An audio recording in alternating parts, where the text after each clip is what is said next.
এই সময় আরেকটা রোগী আমরা দেখছি, সেটা হলো জ্বরের সাথে র্যাশ হচ্ছে। তো জ্বরের সঙ্গে র্যাশ হলে সবাই কনসার্ন হয়ে যায় যে এটা ডেঙ্গুর কারণে র্যাশ হতে পারে। অনেক সময় অনেকে হাম বা মিজেলস মনে করে। আসলে অনেকগুলো কারণেই র্যাশ হয়। জ্বরের সঙ্গে র্যাশ হওয়ার অনেকগুলো কারণের মধ্যে হাম অন্যতম। এমনি ভাইরাল ফিভার আদার দেন মানে মিজেলস, এখানেও কিন্তু র্যাশ হতে পারে। পাশাপাশি ডেঙ্গুতেও র্যাশ হতে পারে। আপনি বুঝবেন কেমনভাবে? বোঝার উপায়টা হলো, ডেঙ্গুতে প্রথম দিকে যে র্যাশটা হয়, এটা দানা দানা র্যাশ হয় না, শুধু লাল হয়ে যায়।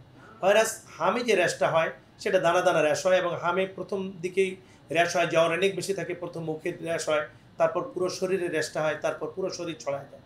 আর হাম হলে আরেকটা জিনিস আপনি দেখবেন, যে র্যাশ বা অসুখ ভালো হয়ে যাওয়ার পরেও এই র্যাশটা পুরোপুরি ভালো হয়ে যায় না, এটা ভালো হতে বেশ কিছুদিন সময় লাগে।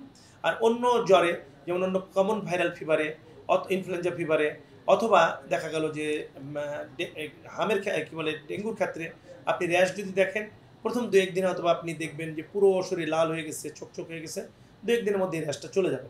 আর লেট ফেজে যদি ডেঙ্গুতে র্যাশ হয়, তখন আমরা বলি এক্সট্রাভেসেশন হওয়ার জন্য, মানে প্লাটলেট কাউন্ট কমে যাওয়া বা অন্য কোনো কারণে যদি রক্তক্ষরণ হয় স্কিনের নিচে, তখন কিছু র্যাশ হতে পারে। সেগুলো যেতে একটু সময় লাগতে পারে। তো এটি নিয়ে উদ্বিগ্ন হওয়ার কিছু নেই। র্যাশ হলেই যে হাম হচ্ছে, র্যাশ হলেই যে ডেঙ্গু, এটা চিন্তিত হওয়ার কোনো কারণ নেই। এটা আমার মনে হয় যে অধিকাংশ ক্ষেত্রেই অন্য কোনো ভাইরাস দিয়ে হয়। এটার ক্ষেত্রে যদিও অভিভাবক হিসেবে আপনার উদ্বিগ্ন থাকেন, কিন্তু এটা নিয়ে উদ্বিগ্ন হওয়ার কিছু নয়। এরকম হলে একজন ভালো শিশু বিশেষজ্ঞের পরামর্শ নেবেন, ইনশাআল্লাহ হয়তো ভালো হয়ে যাবে।